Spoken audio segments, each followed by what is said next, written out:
सुबह उठते ही बाहर देखा तो बाहर लगा हुआ था कोहरा। और आप सभी को पता है कोहरा क्यों लगता है, क्योंकि जो हवा में वाटर वेपर होते हैं वो ठंडी होकर पानी की छोटी छोटी बूंदों में बदल जाती हैं और हवा में तैरने लगती हैं।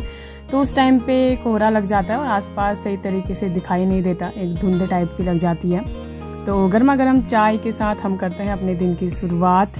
तो हेलो दोस्तों, मैं टीना, नेचुरल ब्लॉग विद टीना के सुहाने सफ़र में आप सभी का तहे दिल से स्वागत करती हूँ। तो आप सोच रहे होंगे कि आज मैंने नथ वगैरह क्यों पहनी हुई है। तो आज हमने की पूजा और आप सभी को दिखाते हैं, आइए। तो हमारे दिन की शुरुआत होती है कुछ ऐसे। सबसे पहले हम करते हैं झाड़ू पोछा। और मैंने आपको पिछले ब्लॉग में बताया था कि गांव घरों में जो झाड़ू इस्तेमाल किया जाता है वो बाजरे के रेसे का झाड़ू होता है। तो बने रहिए आप मेरे ब्लॉग में और मैं दिखाती हूँ आपको पूरे दिन का अपना छोटा सा रूटीन। और देखिए मौसम अभी भी काफ़ी सारा कोहरा लगा हुआ है, लेकिन धीरे धीरे जो कोहरा है वो मौसम धीरे धीरे साफ़ हो गया था। उसके बाद दिन तक धूप आ गई थी, लेकिन सुबह के टाइम पे काफ़ी ज़्यादा ठंड थी।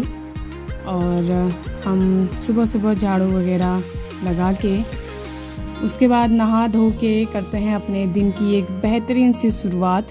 और सूर्य देव को जल चढ़ाते हुए उगते हुए सूरज को प्रणाम करते हैं। उसके बाद मैं फटाफट से अपना यूट्यूब का काम करती हूँ। और मेरा एक्चुअली एक और चैनल है टीना एजुकेशन के नाम से, जिसमें मैं नेशनल इंटरनेशनल डे पे हिंदी इंग्लिश बोथ ऐसे वगैरह लिखती हूँ, सेल्फ मेड पोएट्री पोएम डालती हूँ। तो एक बार आप ज़रूर विजिट कीजिएगा, आशा है कि आपको वो चैनल बहुत पसंद आएगा।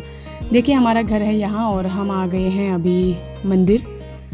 और ये है हमारे इष्ट देव का मंदिर। और तो हम पहुँच जाते हैं अपने इष्ट देव के मंदिर। और जो हमारे ग्रामीण इष्ट देव हैं वो हैं हमारे गुलजू यानी कि गोलू देवता। और इष्ट देव यानी कि जिसके हम व्यक्तिगत तरीके से पूजा पाठ करते हैं, जो हमारे आध्यात्मिक मार्गदर्शक वो रक्षक माने जाते हैं, वो है हमारे गोलू देवता, हमारे गुलजू।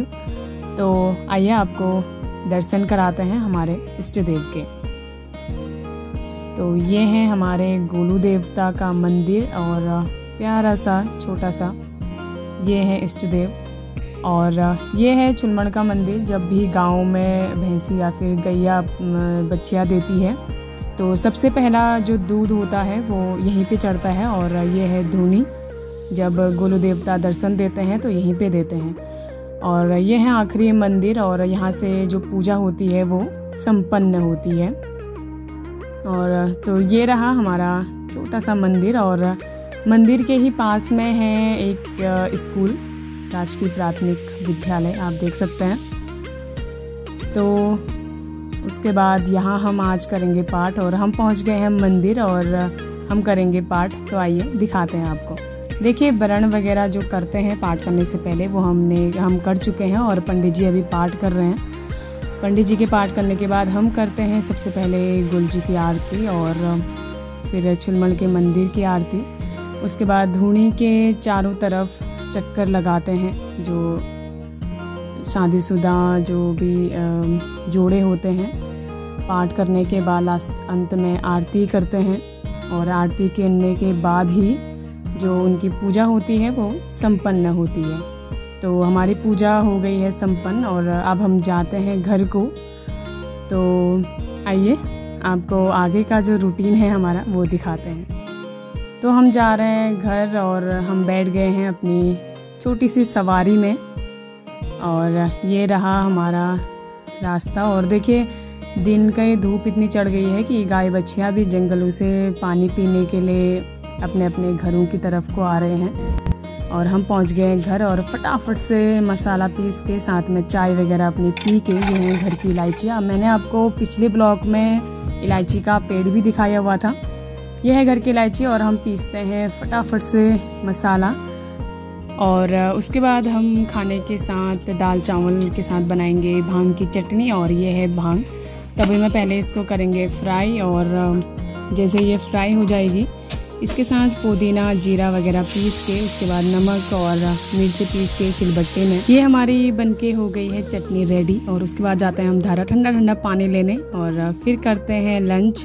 दाल चावल और चटनी सलाद के साथ। उसके बाद थोड़ा सा आराम करते हैं और फिर हम जाते हैं अपनी गाय और उसकी छोटी सी बच्चिया के लिए चारा काटने। देखिए सुबह हम चारा नहीं काट पाए क्योंकि सुबह हमें मौसम भी थोड़ा सा ठंडा था और रात भर बारिश हुई थी, तो घास भी थोड़ा सा गीली थी, रास्ता फिसलन रहता है तो, और हमें पूजा करनी थी, इसकी वजह से इतना समय भी नहीं मिल पाया।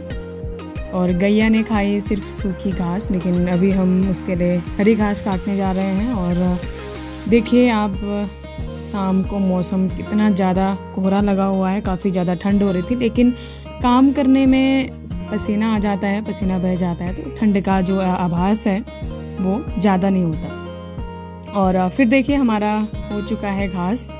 यह है हमारे घास की छोटी सी गठरी और इसको लेके जाते हैं हम घर। फिर अपनी गैया और उसकी छोटी सी बच्चिया को लाते हैं बाहर ताकि वो भी ठंडी ठंडी हवा खा सके और उसकी गोद की सफाई हो सके, ताकि वो शाम को उसमें आराम कर सके।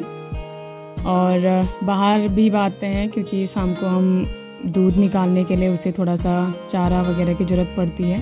फिर हम लगाते हैं धुआं, क्योंकि पहाड़ों में जानवरों को जब मच्छर या फिर मक्खी वगैरह काटते हैं तो धुआं लगाया जाता है। कहते हैं कि धुआं लगाने से जो भी मच्छर वगैरह हैं वो उसके जानवरों के पास नहीं आते। उसके बाद शाम को हम निकालते हैं गैया का दूध, जहाँ पे होता है हमारा सग बाहर का काम ख़त्म। तो बाय बाय, कल मिलेंगे ऐसे ही नई ब्लॉग के साथ। Thank you.